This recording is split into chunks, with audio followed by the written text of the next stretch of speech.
How was your break?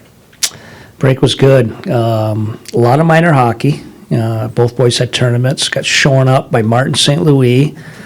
My son had a tournament in West Palm, and they're 14. Everyone begged me to go on the bench. I said, no, I do not want to go on the bench. I just want to, my dad's there. I just want to watch. 5 minutes later, Martin St. Louis walked by all of us and jumped on the bench. So I had to go on the bench next game and got smoked by the Long Island Gulls. So I coached one game, and I'm not very happy with Marty right now. Retired, yes. Process with the 14-year-olds. Good, yeah, really good, actually, yes. Edmonton coming in tomorrow. What's kind of the keys and focuses for that game after this little break here? Well, I know it's a little different because they're on break, but that's, I don't know what they finished winning 6 or 7, 7 or 8, some crazy one of the 100 teams in the league. And it's kind of back to where we are with a lot of high-end talented teams. Just don't give easy offense to their top-end guys. And obviously this is a different animal with literally 2 of the best players in the world. So it's going to be no different than playing the Torontos of the world, the Tampas of the world, teams we see a lot. Just cannot give easy offense to their top guys. And that'll be our challenge.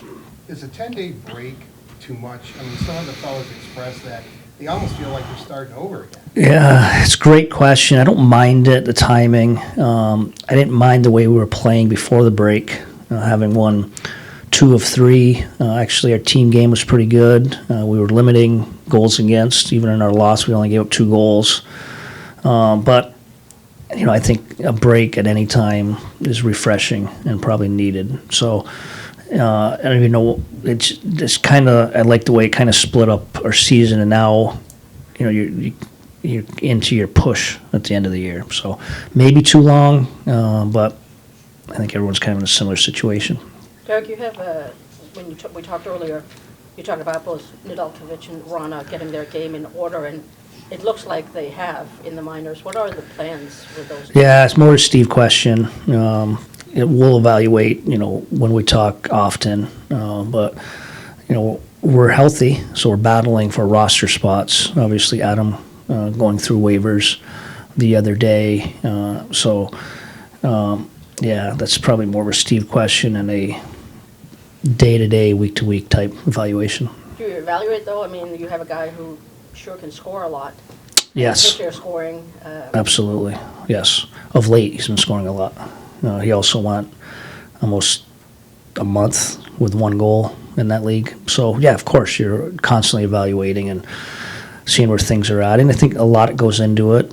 Like, Berggren put a wrench in a lot of plans. You know, we probably didn't expect him to be here right now, and that's a roster spot. So, you know, you could probably argue Elmer could be up here the way he's been scoring and playing of late. So the luxury of having some depth is a good thing right now. You talked yesterday about the health, and now you've got 3 guys that are, you know, NHL players that are going to be sitting out every night. Just what does that do for just the competition and practices and moving? Yeah, it should be. Maybe have an opportunity to hold guys accountable on their play. You know, we started the season with a full roster, and Suter and Zadina were the 2 healthy scratches, and we won our first 2 games in the weekend. So, again, you hope to get back to a full roster like that. You know, have a roster play the way it was designed, and we're getting, you know, close to that. Dylan's contract issue's been a news story off and on all season. I mean, in Tampa, you guys had contract drama, it seemed like every year and stuff. How much does that seep into a locker room or to guys individually? Yeah, that's a great question on Dylan. For me, it's not really an issue. This is exactly why you have the manager-coach split. I coach the player, and I think highly of Dylan as a human and a player. And if you would have seen me talk with Dylan or how I operate with Dylan, you wouldn't even know, you know, he was in the last year's contract. So, again, that's a Steve question, and it's exactly why you have the coach-manager split. And, you know, it probably, you know, protects me and our coaching staff and group of the situation. Derek, Philip Zadina is interesting. You haven't had a real opportunity to actually coach him, really small sample size, but how do you plan on using him? Because obviously he was drafted, he was known as a scorer, and his game just hasn't come together yet. Well, you hope opportunity will take care of itself. So we're carrying 13 forwards right now. He was 13 today. I don't think we'll play him tomorrow. Just kind of some synergy we had with the lines before the break, but hopefully take care of itself and he'll get his opportunity and just play himself into what you hope he can be or what he's projected to be. So great question. He started to get a little rhythm in his game before his injury, and that was a really tough injury. Lower body. It took him a long time to get back from. So it's probably a little bit of a start over here for this year, especially with our new staff with him. So, I mean, you see parts of what translates to skating, to shooting. Now it's just a matter of him putting it all together. And hopefully, he'll get that opportunity sooner than later, which I think he will. Do you envision him as kind of like a top 6 forward type of guy? Yeah, tough to say. You're just hoping on projections, and but of course, the way he can skate and shoot, and his quote unquote skill set. Of course, you would hope for him to be a top 6 type, but you see the way teams are designed right now. The old school 3rd checking line, the 4th tough checking line.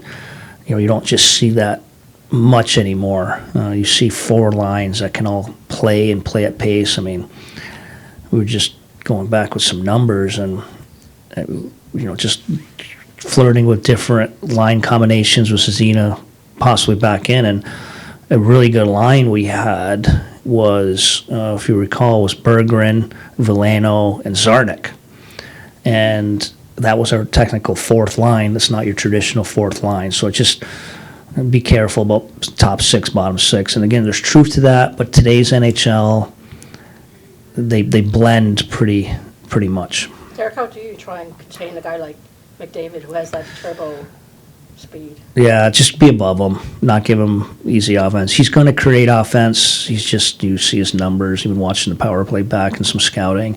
They're going to get some looks. It's just who they are, but be above them, check them. But if you're giving them easy offense, turnovers for odd mans, time and space on entries, not checking him where he's feeling the puck, being comfortable, he'll make it a tough night. So just being above and taking away some time and space on him. And cross your fingers. The numbers he's putting up, I mean, is it just almost ridiculous? I mean, it's just amazing. It's impressive. I don't get a chance to see them as much. I'm biased towards Draisaitl. And again, when we don't see players, when I was in Tampa, we'd only see these guys twice a year. And the one time we saw them in Tampa, I was preparing a pre-scout, and McDavid was out. And Draisaitl, he might have had the best 3 games I'd ever seen in a pre-scout So I'm sitting there, like he would have been my MVP that one year just because of what I saw and what I played against. So it's hard. We only see these guys twice, so it's tough to get a real feel. But what they're doing is very, very impressive. One more on Verona. When you talk to Ben about him, like how much is it about the scoring and how much is it about kind of the off-puck stuff? That's a great question, because I think when you see, we want all of our players to be good away from the puck, and I think this group has shown that and has improved in that area. So it's a lot of that. Of course, you would like him to start scoring goals, and he has, but I think it all comes together. I think him scoring goals of late is probably him tightening his game up in other areas, putting himself in that situation. So 100%, it's the whole picture of his game. All right, thanks, guys.